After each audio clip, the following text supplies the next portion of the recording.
that was wrong, why are you considering changing the tax status of Harvard? Because I think Harvard's a disgrace. I think what they did was a disgrace.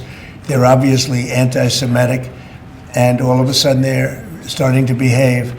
But when you see what they were saying, what they were doing, when you see the way they took care of events, when you watch that woman, that horrendous president that ruined the image of Harvard, maybe permanently, in Congress, in the halls of Congress, when you take a look at what happened there, it was horrific. And, you know, I've looked at a lot having to do with it. I'm not involved in it. It's being handled by lawyers. I read about it just like you did. But tax exempt status, I mean, it's a privilege. It's really a privilege.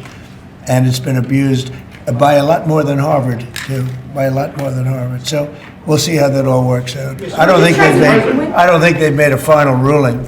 I don't believe they've made a final ruling, but it's something that these schools really have to be very, very careful with.